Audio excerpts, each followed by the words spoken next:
And Ed, it's good to have you back. I haven't seen you so much in the State House this year. And Gwen, we glad to have you as Every well. time I've been here this session. Okay, well, I thought I'd miss it, but I don't. if you want to introduce yourselves, we can go ahead and get started then. Well, I'm Ed Larson. I'm a consulting forester based here in Montpelier. I'm a member of the Vermont Forest Products Association. And for the last 32 years, I was a lobbyist. And for 25 of those 30 years, I represented the Vermont Forest Products Association as its lobbyist. And I was its executive director for a while as well. So I got a lot of history with this particular topic to share with you. And thank you very much for the opportunity to be able to shine in on the report. We worked very hard in this committee and a few other committees to get Act 153 passed, H614. And it was a very good bill. And we had a lot of momentum going into this year with that bill. And so there was a lot of reliance on the Attorney General's report to help give you folks some things to chew on, some guidance, some ideas, some thoughts. When the report came out, when we got a draft report in December and we reviewed that, we were quite disappointed. We didn't think there was anything in there. It didn't tell us anything we didn't know. And so we commented on it, and they made some adjustments. They made some changes. The final report is improved quite a bit from the draft that we saw. So we were thankful that they did take some of our comments and do a little bit more work. But the report, the best thing I could say about the report is that it really captured the conversation that took place last year. The things that we were dealing with, the challenges that we were recognizing and acknowledging, and it captures it all in one nice place. So you really do have kind of a notes, if you will, a book, a guidance here, a document to kind of educate you on what happened, what are our challenges. It really does describe all of that. What it doesn't do, however, is make any recommendations that really you can sink your teeth into and discuss and move forward with this. When I became the executive director, 1999, this was one of the first issues that came up. So I was dealing with it since then. I was part of changing the law in 2007 and a little bit in 2015. In 2015, I was not working for the Vermont Forest Products Association at that time. And I didn't come back to them until 2017. But I was involved a little bit in the changes of these laws and quite well aware of them. The only real reason why we're dealing with this, 99.75% of our logging community and members of our industry are very honest people. And they work hard and they pay their bills and they take care of the land and they're really good at it. There's just a couple of bad actors out there that are really causing problems. So it's kind of small in scale, but it's big in the fact that landowners are not getting resolution. The landowners are not getting restitution. And that's where we're failing them. The theft occurs, a breach of contract occurs. There's a whole different series of different kinds of ways that trees are stolen or damaged that come under the umbrella of timber trespass. So it is very complicated. But the landowner deserves to be made whole. The law is there. There's plenty of good teeth in the law. We've done a good job with creating this thing, and the new law, the new act is only a year old, so it really hasn't had a chance to breathe, if you will. So that really needs to kind of take place. And I think there's some really good nuggets. Now, I'm assuming, I should maybe just ask and not assume, did you do any kind of a walkthrough as a committee this year on what you did last year? I know that Mr. O'Grady was in here and kind of walked you through all the different bills you've acted on in the last biennium, but I don't know how deep a dive you did into what happened last year with this bill, because Yeah, made some really good changes to the law. So it is a different committee, and yeah, as you know, it's new members who weren't here last year. And I don't think that we did have Ledge Council go through like line by line or section by section the bill. So don't make the assumption that we are all, and even if we were here last year, There's still things, yeah. I had to read the summary again just to remind myself of a few of the features. So feel free if you want. What it does is though, is if you breach a contract, which is a civil matter, you do it twice, it becomes a criminal matter. And we really needed that because that raises the bar and that creates an incentive for law enforcement to do something. Because law enforcement does nothing with civil matters. That's, you just get in front of a judge, and the judge makes a judgment. And they could fine for the plaintiff, and the logging contractor has to pay the landowner, but doesn't. So then the landowner comes back to the court and says, now what do we do? Well, you can file an injunction and all those different things, all those things. And so what the landowner ends up with is legal fees and court fees and nothing back. And then they give up. So that's the frustration we're dealing with. And so enforcement is kind of the key. This report, I think, lays out and describes what those challenges are fairly well. So it's good to go. So what I thought we would do is Gwen did a lot of work on the report, got read all over the thing. So maybe she can walk through some of her thoughts on the various components of it, and I'll just chime in as we go along. Okay, Gwen Zakov for the record. I'm the new lobbyist for the Vermont Forest Products Association. So that's why it was really important to get Ed in here, because he's the one who sort of shepherded a lot of these changes along the way. And so I've been sort of at the tail end, sort of making sense of it. And it's been great because I've seen it from sort of clear eyes and from a perspective that hasn't been along for the ride. So, and having been in similar situations where you have studies and reports that are put out, they vary in terms of depths and substance and concrete steps that can be taken by the legislature. And as Ed mentioned, there are breadcrumbs in the report. There are some good nuggets there, but really no solid next steps that the AG offers. And I understand why, because when any of these situations come about where you're asking for more resources or to put more on an agency or department, nobody wants to be the bearer of bad news to say you have to step up and do something, especially when it's not coming from your own silo. So with that said, there are some things to glean from. We did submit comments back in November, December. The assistant AG took some of those comments and included them in the report. So I thought it'd be helpful to just sort of highlight some of the things that were brought up. We'll start from the top. So the first being, throughout the entire report, there's continual mention of improving the tracking of incidents that happen, the actions and responses that occurred, and the outcomes that might be necessary. And what we know now is that there are very few measures in play. I mean, the law is a law. There's a lot of substance in statute, but not a lot of good tracking and oversight. One new change that happened based off of the law from last year, and including this in land improvement, and was added to the inventory for the AG's office. Do you want to talk about The registry? the registry? Yeah. So Yeah, one of the biggest nuggets, I think the golden nugget of last year's legislation was the creation of the land improvement timber theft registry. And it is online. It is in there. But I would encourage this committee to maybe take an oversight role here and bring in the Attorney General, or maybe it's not your purview, maybe the Judiciary Committee, to kind of talk about how that registry works. It's a little bit confusing. And just in general, what it does is it has the name of the individual who's been convicted of a crime, whether it be home improvement, land improvement, or timber trespass. And what it has is two columns, and it has a yes or a no. And the first column is, was it a home improvement fraud? And the second one is it a land improvement or timber trespass fraud?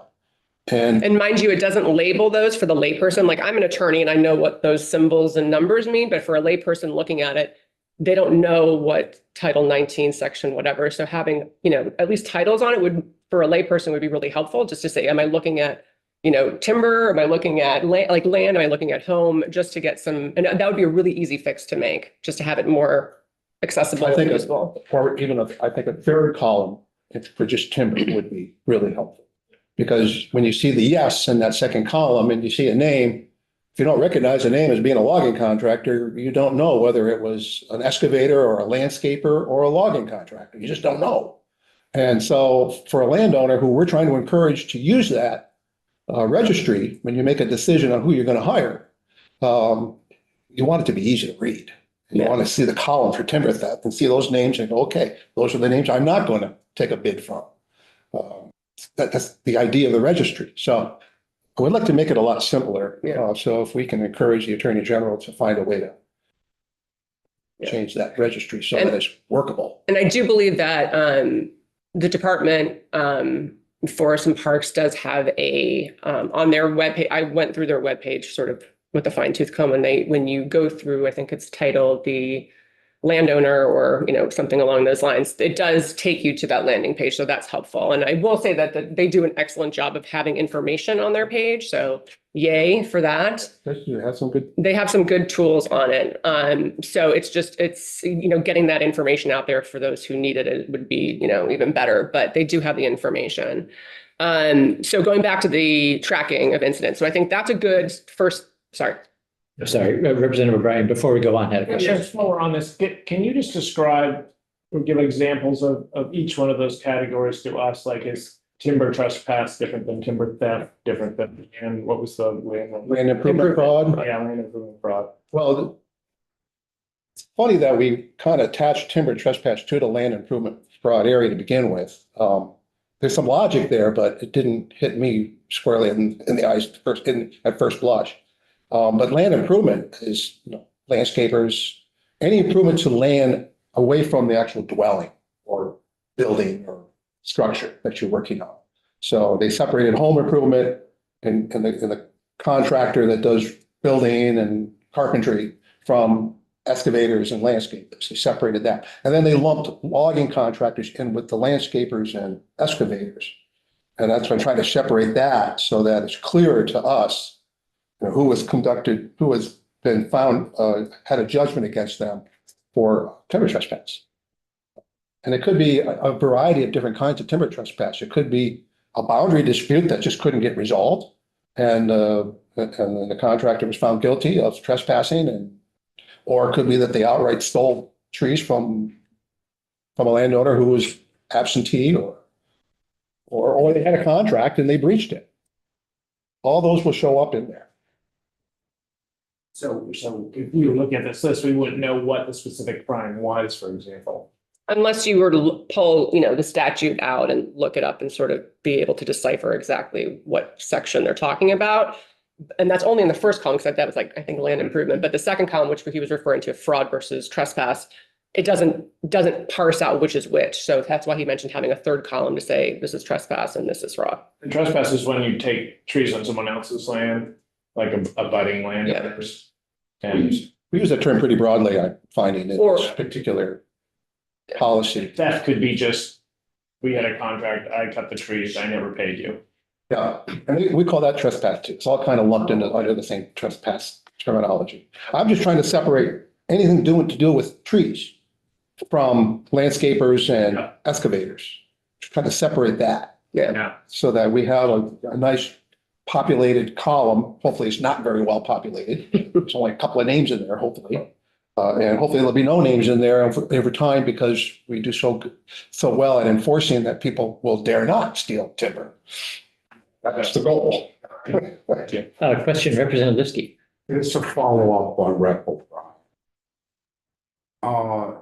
What's become clear is on private land, it's not in current use, as opposed to current use, and state land, or even if it is private land and in current use, if the contractor pays as he agreed, but violates closeout proper water bars, reinforced water bars, culvert suches, doesn't clean up the landing, doesn't, and their washouts and runoff from that property goes into public waters.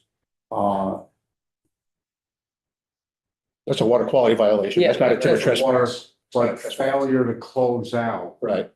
if you agreed contractually, is that land fraud or timber? Well, you could consider that to be a civil penalty because you breached the contract. And Right. when I'm a forester, when I do contracts, I do have language in there that deals with the closeouts. Right. How the landing should be left. Responsibility. You know, the feeding and mulching and water bars should be put in according to the A&P book, and all that should be in there. So you could consider, but if there was a discharge, and the state takes interest in that, that'll override any timber trespass. It'll be a violation of water quality standards. But it was a breach of contract was really on the contractor's part, Right. not the land. Ultimately falls. So would that be considered land fraud? I suppose you could. So it's like, say, a month or two later, the logger's gone, he's left. Or And all of a sudden, the state shows up and says, there's mud in the stream and it's coming from this landing. You're in violation. or they're 3 foot. Well, I had a contract with the logger and he didn't fulfill his end of the contract. So let's go get the contractor, not me, the landowner. Is that what you're kind of, Right. You're in a You scenario- have to get someone in with an excavator for a week to right? properly close The out. law says the landowner is responsible. Yeah. The ultimate responsibility goes to the landowner. So you want to hold the logging contractor responsible till I mean, you can. Want this nuance to be at least made clear because Yeah. it is a type of fraud And it is, yeah. and not just, Yeah. And I think that's actually a really good point, sorry to interrupt, but it's when you read through the definitions and you read through the instances of what's trespass, fraud, et cetera, and you hear and see about the incidents that either qualify or don't qualify or one or the other, you realize that these situations can take so many different forms and sort of it's like in the eye of the beholder, which kind of leads me to the next point, which is sort of the oversight gaps that we have in the state are really obvious. So if you look at the laws we have on the books, we have, FPR regulating heavy cuts. So that's 40 acres or more. You had your presentation about that. You have FPR and the Department of Taxes dealing with 25 acres or more for forested lands. So you have the 40 up and you have the 25 up. And then you have Act 250 over 2,500 feet. And then you have the AMPs, which we were just talking about, the water quality things. So those are instances where very clearly the Department of Tax or the Department of Forest Parks has an oversight authority. They have things to say, regulatory And authority, enforcement authority. Anything outside of that, there is nothing. There is no oversight. There is no regulation. And so that kind of got me thinking. I was like, well, what are other states leading to? Which leads me again to back to the report, because part of the report was like, what are other states doing? How are other states dealing with this? And my biggest gripe with the report is that it doesn't have any other answers to the question outside of Maine. And maybe that was just due to the folks that responded for their comments to the report. But Maine was the only example of, okay, what does Maine do in terms of enforcement and oversight and authority? So I just looked at other neighboring states. I looked to see and I also looked at states that had heavy forest cover, like what are they doing? So if you look at places like New York, if you look at New Hampshire, if you look at West Virginia, if you look at Georgia, if you look at Tennessee, you have all these, very largely forested areas where they have their department of whatever, agency of whatever. Usually it's like the conservation or natural resources will have a forestry division or something similar. And they have forest wardens. They have law enforcement folks that are based within these divisions that have oversight and regulatory authority under their own umbrella. That doesn't exist in Vermont. We don't have that in Vermont. We have, game wardens, a completely different agency. And then you have the A&R environmental enforcement folks, but nothing within forest, parks, and recreation. And I think that's, to me at least, coming at with fresh eyes, I was like, that's an obvious thing that doesn't exist, that exists everywhere else, where you have someone to call if I was a landowner and something was going on. My first instinct is to go to not my town usually. And we're lucky in Vermont because we don't have the extra layer of county government. It's either a town issue or it's going to be a state issue that we're trying to get answers from. I'm going to go to the department. And they're going to say, we don't have authority. And they're not wrong. They don't. They just don't have statutory oversight or authority over these situations. So they're kind of left in this lurch of being like, now what do we do? Now where do we go? Where do we get answers? Representative Nelson. Thank you.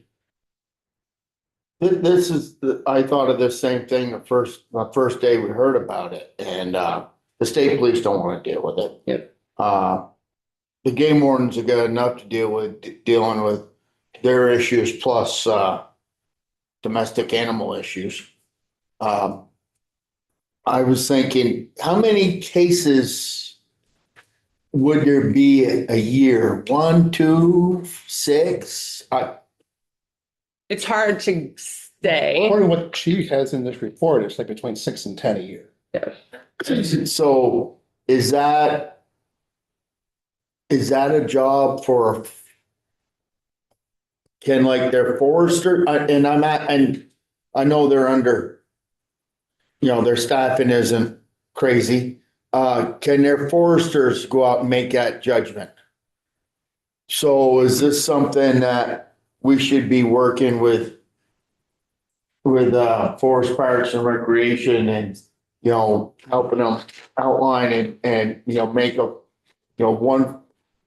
create a position for one more forester who could, when he wasn't dealing with these issues, could be cruising state timberland and getting ready for jobs, but could be, his first priority to be to deal with these things. I love that. That's kind of where we've been going with the Attorney General over the summer when we were meeting. I thought since the state police really do not want to get too involved in this stuff, I thought the game wardens was kind of an ideal spot. They're already out there. They know these people. We know the game wardens. It's kind of a community that we all kind of know each other. If you had a specialist in forests and parks that could investigate these things. And then if you had I do that myself as a private forester. I've done 3 or 4 timber trespass jobs where I measured what was taken, came up with a dollar value of what was stolen. And investigate and read the contracts, interview the parties and try to figure out what happened. I've done that. You certainly can have a specialist in the department that would then turn it over to an enforcement, like a game warden, make the arrest. and you don't want, But then what? We need a state's attorney or an attorney general to put it in front of a judge. And those are the pieces that we need to put together. well, that's their duty. Well, they've got other priorities. That's what they tell you. And that's what they told you or this body last year. We got other priorities, sex crimes, murders, things like that. We just don't have the staffing to deal with property crimes. Well, we really got to try to make that a priority. And we had a lot of momentum last year coming into this year. So I'm worried that this report's going to take the wind out of that sails. This is why I'm so thankful we're here to try to get that momentum back up. Representative O'Brien. Yeah, just to follow up to Rep. Lipsky's question too. Was there a provision, or could we, going forward with this, maybe add a provision where when, say there's, private landowner loses, all the timber gets stolen, essentially, not paid for that. And the logger leaves the place a mess. So the DEC comes in and is essentially fining the property owner who's not at fault. Yeah. Was there a way to push pause on that, or at least to, going forward to combine those two crimes, essentially, the cleanup part and the outright stealing of timber? Is that something that we dealt with here, or is that something that, potentially we could improve going forward? Just because you've got two different bodies now, you've got like the Attorney General's, but you also got a DEC, that double whammy to the poor private owner who has a mess now. And that's happening quite a bit. Exactly, yeah. Just had one happen where it was current use land and the landowner sold it. The new buyer bought it, and then realized that the former landowner had clear cut the sugar bush. And it wasn't in the plan to do that. So the department came back and said, we're going to kick you out of the program that you just bought, land you just bought, because the prior landowner cut contrary to their plan. And it's like, that's not fair. That's not right. Of course, buyer beware. There is a caveat emptor. You really should, do due diligence when you're buying property. Just make sure that you're clear of any of these things. But that's a tricky one. And think having those conversations here is, we might be able to resolve. So yeah, so I looked at other states, they have just sort of different structure in how they address some of these issues that just we don't have in the state. And so I know in the report, and I know when other folks were testifying in response to the report about, use of trip tickets or harvest notifications. I mean, anything you do in terms of enforcement, tracking, whatnot, you need to have some entity that is carrying that water. So you can't even have questions, or you can't even go down that footpath of discussing those issues until you figure out who's enforcing them. Because, let's say for trip tickets in Maine, you have law enforcement and the Forestry Service folks that have law enforcement authority that are issuing those tickets, that are enforcing that law. There is nothing like that in Vermont. Law enforcement that go through the academy aren't getting the training to do that. There, is no enforcement within, the department. It just doesn't exist. So you have to, and that seems like a really heavy hammer to throw at an issue when you're probably only addressing like a handful of bad actors. When you can start off a lot smaller and just take it in sort of, small bite-sized pieces. And I said this to Ed earlier, but this really reminds me of the situation of humane treatment of animals. Because I remember when I was working at the League of Cities and Towns, this has been an issue forever.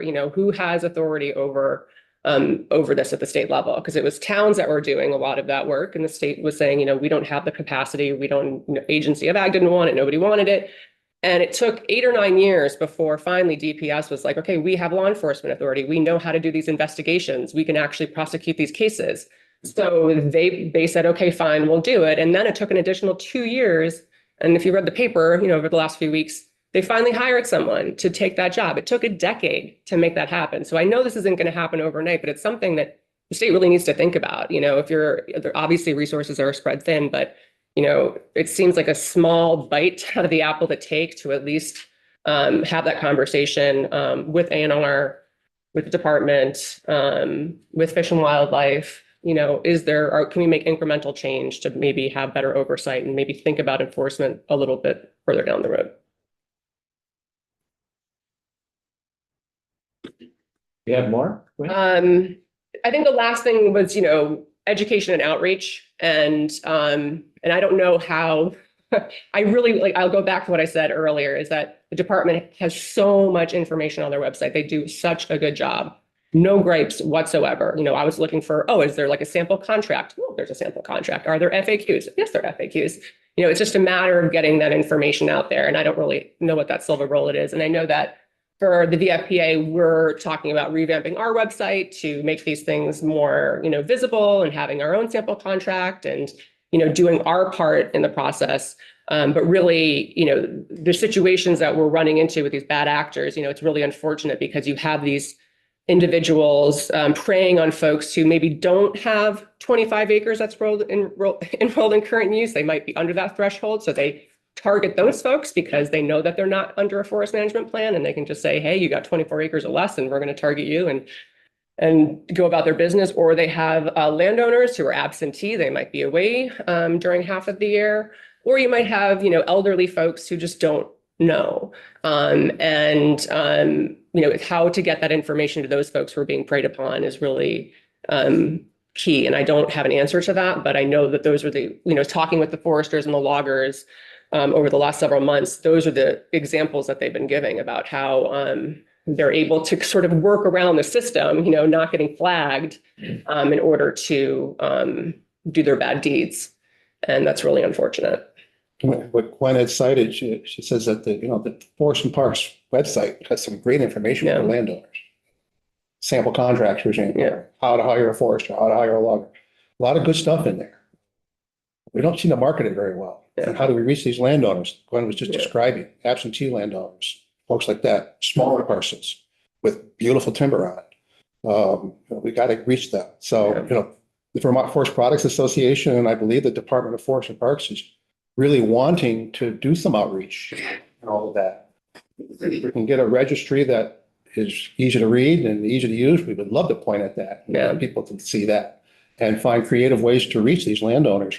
One idea I had that I brought up last year was everybody gets a property tax bill. everybody who has land gets a property tax bill. And I noticed that there's usually a little red slip or a pink slip in there that talks about, property tax rebate way back when, and talks about the current use program. Why can't we put one in there every other year about, how to deal with protecting your timber assets, At least you'll give them a heads up and give them a place to go and look for more information, like a website. At least you're able to get something in front of these people to remind them, you got timber standing there and there's money growing on those trees. And if you're not paying attention, you might lose them. Yes, Representative Nelson. I was thinking the same thing with the town reports. Yep. Every year, There you go. just a little. Sure. Now, the report does talk about seizure and forfeiture, and it kind of basically says, don't do it. Yeah. We're not really equipped to do it. I guess I'm okay with, punting on that for a while, but I don't want to lose that altogether. Because if we do seize a couple of skidders or felling bunchers that are worth a couple hundred, $300,000 used, and puts them out of business, that's going to resonate pretty strongly amongst the forest products industry. And, that's a pretty strong message. So, to me, that's one of the best hammers we have if we can figure out how to use that. And we probably only have to do it once to really make that loud and clear that we mean business. So I don't want to lose the conversation altogether on that. We had put a provision in the bill that passed out of the committee that made seizure and forfeiture emphasized seizure and forfeiture, and the bill that ultimately passed had stepped that back somewhat. And we did take quite a bit of testimony on the pluses and the challenges also around that. But thank you for noting that. So as far as next steps or anything, I'm happy to Yeah, get. Representative Lipsky, did you have another point? Well, yeah, I just want to confirm a couple of things. When I reported that bill a year ago in the judiciary, they felt strongly about striking the seizure and forfeiture. But, and I want to make it clear, I'm speaking just as an informed member of this committee, not as a member of Vermont Forest Products Association, not as a member of the PLC of the Northeast, but just as an informed independent logger who has operated in numerous states around the Northeast. And I did mention at our winter meeting, other states, frankly, closer to Maine, in Massachusetts, passed the Forest Practices Cutting Act, colloquially called the Slash Act. It required licensing. It's going on to require notification. Connecticut in the late 90s passed a forest cutting practice law, which was very serious, required examinations, training just to be a licensed harvester. Next category up was a licensed supervising harvester. The next, in order to write a cutting plan or administer a timber sale, you had to be a licensed forester. And no one was cutting without those. No. And by the way, they're growing 9 or 10 times more timber there than is being harvested annually, as opposed to 3 times. So, but those are, I don't even want to call them draconian, but those are the kind of steps that I believe Vermont industry generally resisted. Particularly in the notifications where we have such quirky climate situations, frozen ground, times the notifications with could really be Right. disaster. Especially if you have to wait for an answer. Right. You have to wait for someone to say, okay, we acknowledge that you're gonna go on that job, or wait 2 weeks. Exactly. And then and the weather's changing, and so you'd say, well, I can't do that job now, I gotta go to another job, and I gotta do another notification. That's what we're worried about. I understand that. So I'm just bringing that to your point. Could we have done more? And I'll go back to your opening statement when you talked about restitution and enforcement.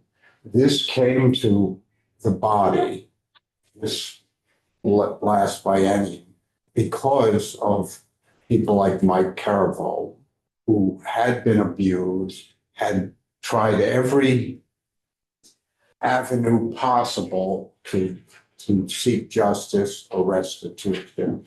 And after 7.5 years, has failed to achieve any satisfaction or restitution. So this committee felt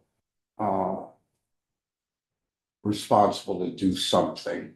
And I think many of us feel, as you did articulated, that it did not really.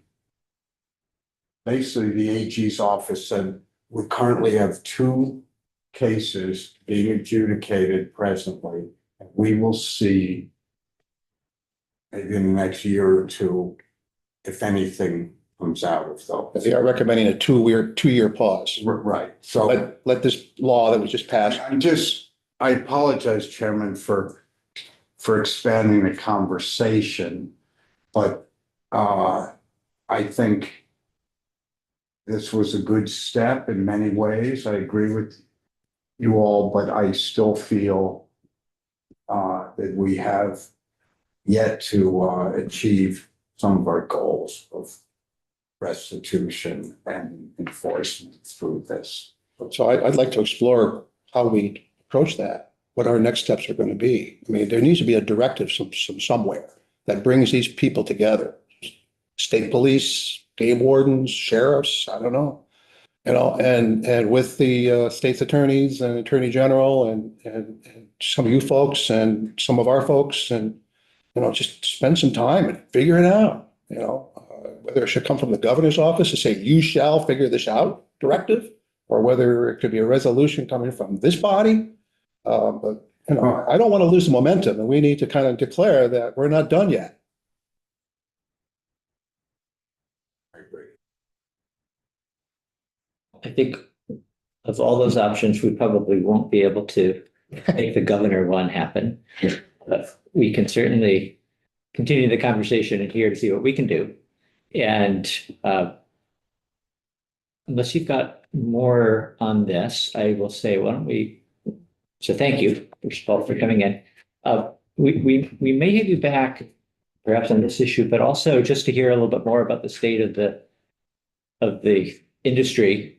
I'm thinking about, it's been a remarkably cold past few months, and presumably the supply is a little different this year than it has been in previous years. And then with the question of tariffs on Canadian, back and forth, and I guess that's probably still a little bit in flux. And so maybe allowing a little more time to see what actually happens there would be useful too.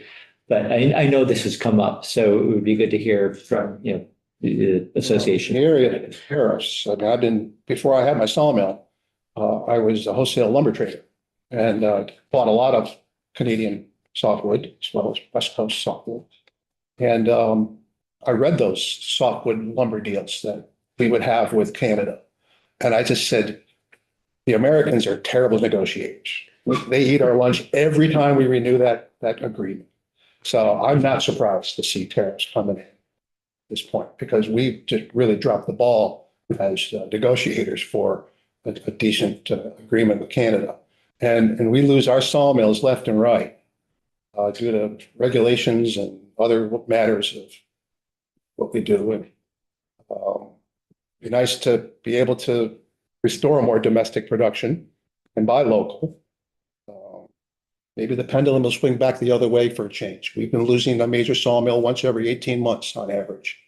And we just lost another one here a few months ago. And we're trying to hang on to what we have left, and they're all struggling. Yeah, they got plenty of wood this year, prices for lumber were not great. So we'll see.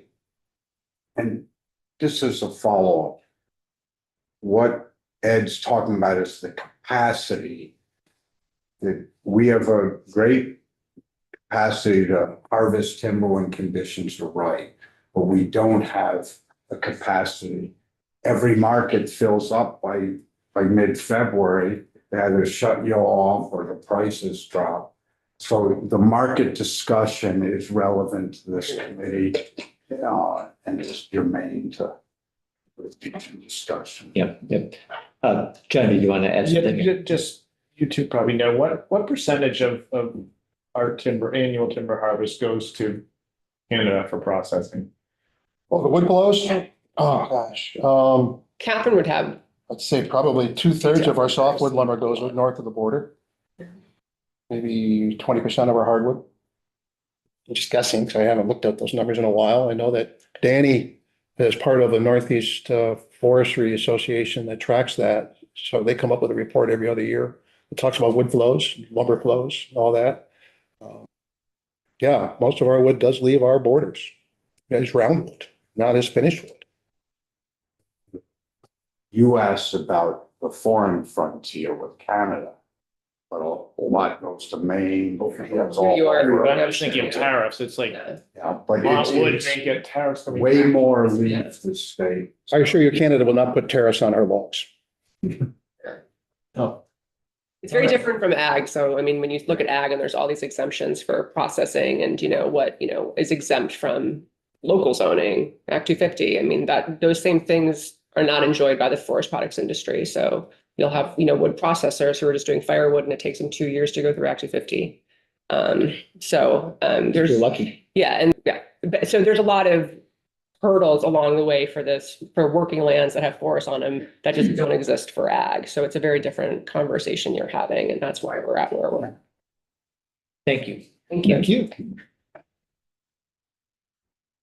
All right, we are, we're gonna look at now this afternoon, a few of the bills that we haven't had an introduction or walkthrough yet.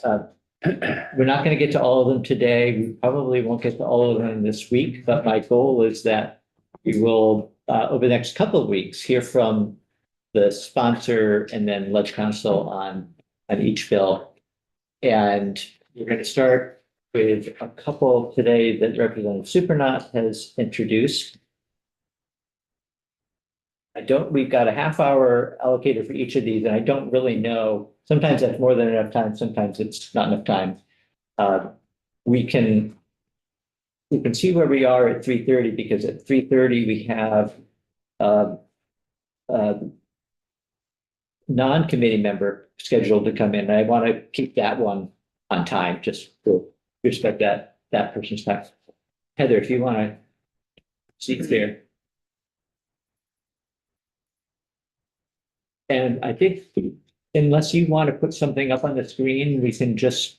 Yeah, I have nothing to put up. Okay, all right. So we'll go through these, we'll take these one at a time. So we're going to start with H 386. And then after Representative Supernaut gives the introduction, then we'll have Mike O'Grady come up and walk through the bill line by line, section by section. Great, okay. So H 386 would establish the Agricultural Land Transfer Assistance Program at the Agency of Agriculture, Food and Markets. And if it isn't really clear by name and title what that does, it would be a program that assists owners of agricultural land in connecting with or identifying prospective purchasers who intend to keep the land and farming.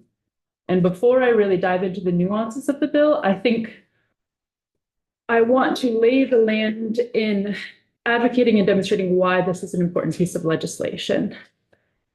So the average age of a Vermont farmer is approximately 58 years old. And farmers aged 65 and older manage a significant portion of Vermont's farmland. Specifically, those at or above retirement age oversee about 30% of all agricultural land in production. 30%. And additionally, in certain counties such as Grand Isle, Lamoille, and Rutland, more than 30% of the farming population falls within the 65 to 74-year-old bracket, which just further highlights the aging demographic among Vermont farmers. I think a lot of us know and understand that one of the greatest barriers for young farmers to get into the field and industry of agriculture is access to land, is capital, and resources. This bill proposes to marry those two concerns in a way that collaboratively moves forward our vision to keep ag lands in farming. What the program would do, it has a multi-layered approach. It would task the Secretary of Agriculture to create a toolkit that has a variety of resources helping both the farm owners and those who are intending to get into farming figure out, one, how to connect with one another, what resources, what capital is needed for those young and beginning farmers. It would look to those who are already farming that land and help them establish a land succession or transfer if they don't have somebody who is already generationally lined up to take over the farm, which we know that is often the case. A lot of farm kids don't necessarily want to get into farming. And sometimes the best fit for a farm is somebody who has either already been working on the farm or somebody who has had farmland themselves, but they're looking to get onto a bigger operation. I think that the next part, sorry, there are a lot of sections of this. We're trying to cover a lot in here, but ultimately what it does is identify ag land in the state that may be available for succession or transfer. It would provide farm owners with assistance in succession planning or finding willing purchasers to keep the land in farming, and it would assist new farmers in accessing capital or financing to purchase ag land. Additionally, what it does is create an ag portal that would be developed by the secretary that links ag land sellers with folks who are looking to purchase. And I do want to preface this by saying that there are resources that exist like that already in the state, but I think having it streamlined on the agency's website is a really clear and distinct home for something like that. I also want to say that there are a lot of folks who have been doing work around ag land succession planning for years. And so the other part of this bill creates a land transfer and succession board that would be composed of 5 members, each serving around 3-year terms. And I won't go into detail with that if we're going to have a line-by-line walkthrough in the interest of time. But I think what I really want to highlight is this is work that requires deep collaboration and a lot of stakeholder input, because so many folks have been working to understand what are those existing barriers for folks getting into the field of agriculture. And I think we all have this shared vision of keeping our ag lands in ag production. It's such a huge part of our rural communities. It's such a massive part of our local economy. And we want to encourage younger folks to get into the field of agriculture. It's critical if we want it to remain viable, especially when we're hearing about folks aging out. And also, I think the other important part to consider, which isn't necessarily addressed in this bill, but I think could be part of the conversation, is that a lot of older folks who are in the field of agriculture don't have retirement plans. And so selling their land has become something that they are reliant upon to stay financially afloat. And that is such a shame for so many reasons. We want that land to stay in agriculture, but we also want to make sure that folks who have dedicated their lives to providing for their communities are set up in a way that selling their land isn't the only way to remain present. And then the other section of this bill, which I think could be a really unique opportunity for our committee, it would, bear with me, it creates a report, which we all love. So it says the Secretary of Agriculture, Food and Markets, after consultation with the Commissioner of Taxes, shall submit to the House Committees on Agriculture, Food Resiliency, and Forestry, and on Ways and Means, and the Senate Committees on Agriculture and Finance, recommended tax incentives or other financial incentives that would facilitate transfer or succession of agricultural lands from current farm owners to prospective farm owners. So I think that there could be a lot of capacity within our committee to delve into some of the previous matters we were talking about as it relates to current use, as it relates to Act 250. I think that there is a lot of space to do good work that benefits farmers as it relates to taxes. And then the final part of this bill is there is an appropriation, because I think that this is a really huge undertaking and the Agency of Agriculture should be supported in being able to produce the work that we want them to produce. So there is an appropriation of $250,000 from the general fund that would go towards the implementation of the Agricultural Land Transfer and Assistance Program. Thank you. Right, very thorough. Representative Nelson. Yeah, and maybe a question to ask, if we take the bill up and go further into it, I'll jot it down, that's fine. Okay. Yeah, thank you. John?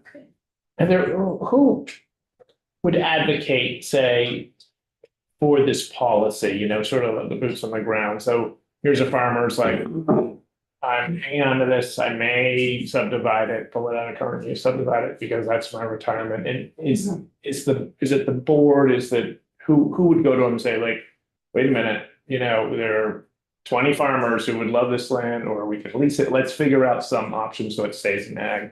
Who would advocate for it? Well, in the Right. bill, there are something called land transfer navigators, Okay. who I think would play a substantial role in that entire process. Mhm.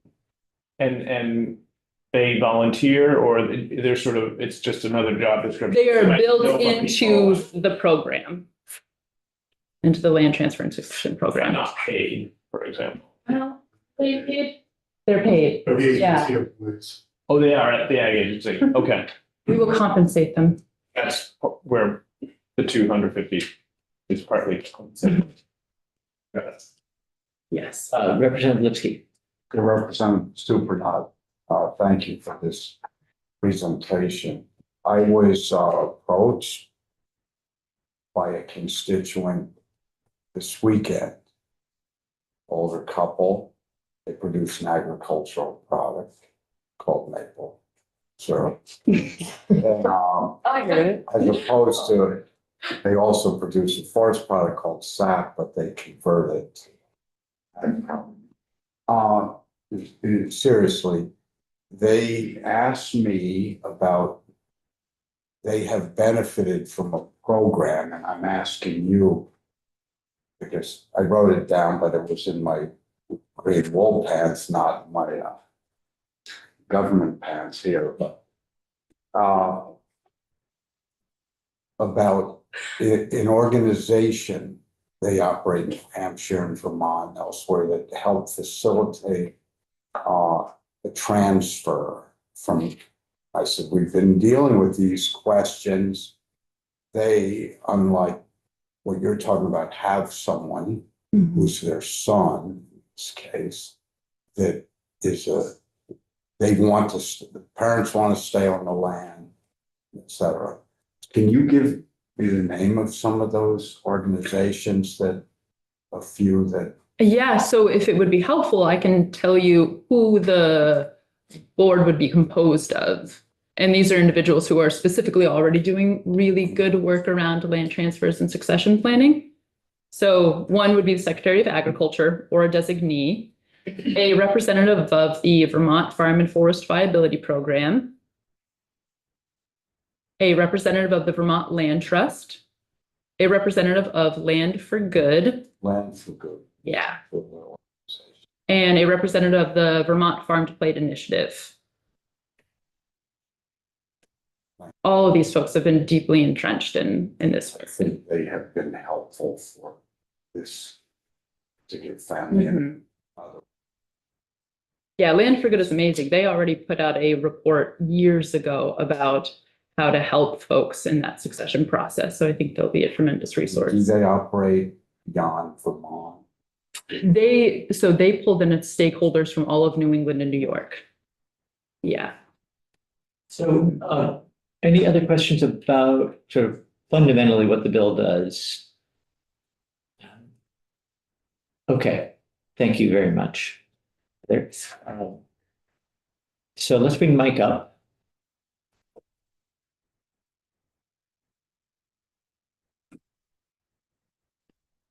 I unfortunately don't have my iPad today. I left it at home. And then the replacement one that IT gave me, it doesn't recognize that I'm alive. It won't do anything when I touch it. So, Yeah, I think we're having problems My here. computer doesn't recognize me today either. yeah. Could you possibly bring the bill up so that? Or read it off my iPad. If you don't I mind, don't mind. I've read it already. sure. Happy to share. Whatever the chair wants. Yeah, if we could, I think it would be helpful if we could put it up on the screen. Although Sunani, that's gonna mean, before I ask you to do that, it's gonna mean you Well, I won't be able to scroll it. scrolling. Working. Yeah, so let's not do that then because it won't. Okay. So we'll just, folks, if you have it, if you have your own device, you can use that. Otherwise, look at a neighbor's, I guess. So this is Mike O'Grady with Legislative Council. The bill, an act relating to establishing an agricultural land transfer assistance program. It would amend Title VI and add a new chapter to Title VI called the Ag Land Transfer Assistance Program. There are definitions that are relevant. Farming is the definition of farming. That's in Act 250, which is also the definition of farming in the RAPs. And then you get to the establishment of the program. It's established at the Agency of Agriculture. You're now on page 2, line 1 through 3. And it has a purpose. Its purpose is to identify ag land in the state that may be available for transfer or succession. It is to provide farm owners with assistance in succession planning or finding willing purchasers who will maintain the land for farming. It will assist new farmers in accessing capital or financing to purchase ag land, and it will connect owners of agricultural land with purchasers willing to retain the land for farming, and it will implement the assistance tools and programs established under the chapter. So one of the first tools is the farm ownership succession planning. That the Secretary of Ag would establish the planning program to provide farmers assistance with planning for succession of ownership of ag land. As part of the program, the Secretary shall develop a succession planning toolkit that can be used by farm owners who are planning on selling or closing a farm. The toolkit includes the following things: a summary of financial resources available, a list of all farming-related education and support programs in place at places of higher learning, of funding options for farming and sustaining farming, a list of organizations in the state and adjoining states that auction and sell farming equipment and supplies, a list of insurance and financial services impacting the sale and purchasing of farms and farmland, the forms, legal templates, and other resources that may be helpful in exercising the transfer of ag land, and then a directory of professionals such as attorneys or accountants that have experience in completing farm transfers. The agency makes the toolkit available on the agency's website. As part of the program, Secretary shall conduct at least 3 educational workshops a year for connecting owners with potential buyers. And then the Secretary shall train agency staff or contract for services to aid farmers exiting farming and those beginning farming to navigate the land transfer process with the tools and resources available. These persons shall be known as land transfer navigators, and they shall be available to meet prospective sellers and purchasers individually to facilitate land transfers that maintain agricultural land for farming. They also provide assistance to sellers regarding the regulatory requirements related to land transfer. Then there's the Ag Land Portal. It's developed as an online tool on the agency's website that allows persons seeking to sell ag land to connect with persons seeking to purchase it. The tool shall include those public postings of ag land available for sale or lease and how to connect with sellers. There's this land transfer succession board, which Representative Surprenant already referred to. It's at the Agency of Agriculture. It's chaired by the secretary or designee. It has a person from the Farm and Forest Viability Program. It has a person from the Land Trust, has a person from Land for Good, and a person from the Vermont Farm to Plate Initiative. The board has specific powers. They assist the secretary with implementation of the requirements of the chapter, including fundraising and development of expertise in land succession and acquisition. They recommend programs or tools to develop to assist in the transition of ag lands from current farmers to those who aspire to farm. The rest of this is all just boilerplate about how a board is run. That brings you to page 7, line 1, section 2. Secretary of Ag, after consultation with the Commissioner of Taxes, reports back to you with recommended tax incentives or other financial incentives that would facilitate transfer or succession of ag lands from current farm owners to prospective farm owners. Then there's the appropriation, $250,000 to the agency from the general fund for implementation of the program. Doesn't specify what the 250 is for. You already saw that there were land navigators or contracted or employees. There's probably going to need to be another employee or two. The positions are not created in the bill. You probably need to talk to the agency about how many positions you need before you create the positions. And then it's a question of where you want to create the positions. Do you want to create them in the big bill, or do you want to create them through this bill? I generally tend to leave positions out until you've figured out those questions. And so that's why positions aren't in the bill.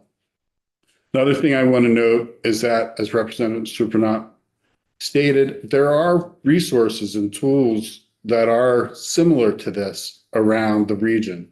Like the portal, I can't remember the name of it, but there's a regional service that tries to show when farmland is available, but it's not always timely.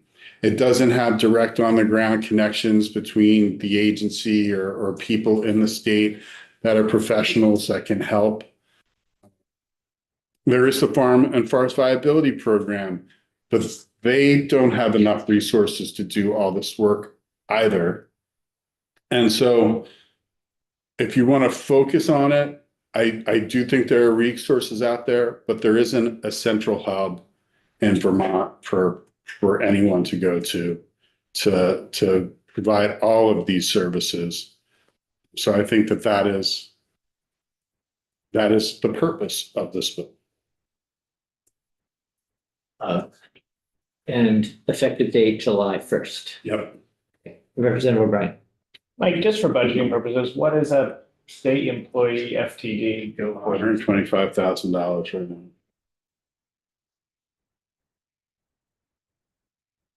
I just did one more question for Heather.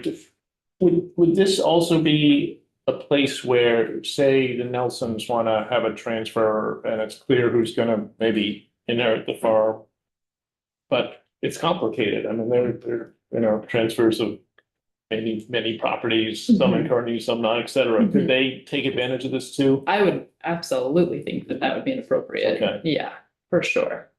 I don't think the program is one way. I think it's two way. It's available to the seller and to the buyer. Mhm. And not just, I declared myself, I'm gonna stop farming, but I don't know. In this case, it could be, I'm gonna stop farming, but I know who's gonna succeed me. Right. And just there's a lot of potential value there too. Yeah, I mean, again, there are already services like this out there, like in a distributed way. I mean, so it's already valuable. These things are already valuable. But they're not in one place where you go and say, I need to do this. And they say, oh, well, this is probably what you should do. And the people, you should use the land navigator. Or, oh, no, you need an attorney, and here's our list of attorneys, and go talk to this attorney, this person, she does a lot of work with ag land transfer. It's like, or, oh, no, you want to talk to the land trust because you want to put that into conservation easement and what that means for you and how long do you want to put it in a conservation easement. You don't have that service, right? You don't have, and within that umbrella. Representative Nelson. So this essentially is creating a one-stop shop.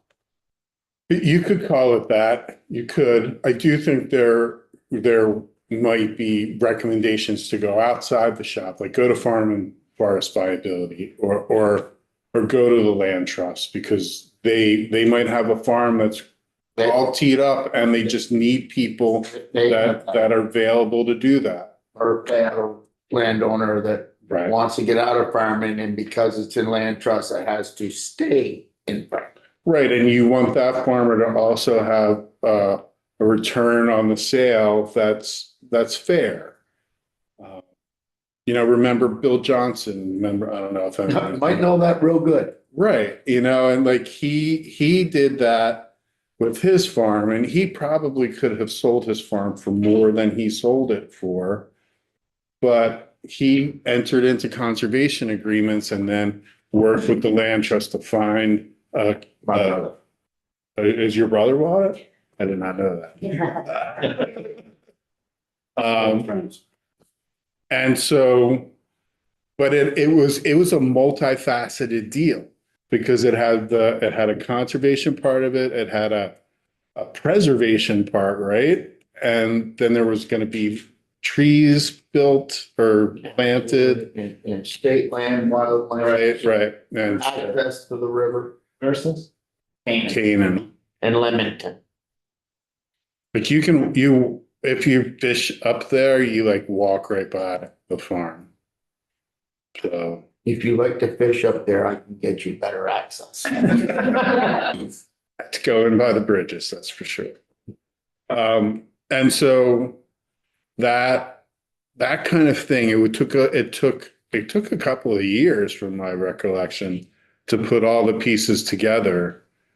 But if you had one place to do that and that they would be able to work and kind of facilitate that, it might take less time and you might do more of that. I wanted to ask about the board composition and the representative from Land for Good, which somebody mentioned or asked about it. It came up when Heather was walking through the bill. I'm not familiar with that organization. Is it, so I guess, is it a nonprofit organization? Is it a state? Does it have a state affiliation? And I believe it's in New Hampshire. okay. It really is about preserving ag land, but not solely for farm production, but to preserve it for future use sometimes too. And that's, I'm kind of blanking. I can see their website, but I can't garner more information about them. They have a really cool little logo. Okay. That's Representative Lipsky. Yeah.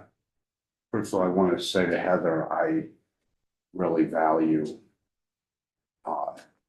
this act and its objective, and want to underscore I've been involved in previous role as a land trust director who collaborated with the Vermont Land Trust, where there was a willing seller who phased out, wanted to keep it as an active farm. And we, along with VLT, found or put out requests for proposals from young farmers, and they were able to acquire, and there were observation easements, we became a CSA, and it's been a very successful one. They had a program that was smaller than their typical cutoff for these type of ag programs. So they set up a whole new program, and I think we've heard from speak folks from VLT about it, and it was a great success. And there's a family that's very productive in my community that and the family, the raising family, it's great, but what they were able to achieve to where they could finance based on their business plan, they helped create a business plan. There's a real need for this, and there are a lot of examples. And I even think that VHCB participated in some of the funding for some of those. So I'm encouraged, the idea of trying to get a big umbrella that can fund some of these things, because they're happening. We've turned down in Orwell or that way earlier this session. They acquired that fund with all these collaborative assistance. So I just think it's great. All right. Any other questions about the language in the bill or any of that? Thank you. I know we've got more coming up from Heather, but why don't we take our break now? And let's make it, we'll be back at 2:45, so 10 minutes. And then we'll go into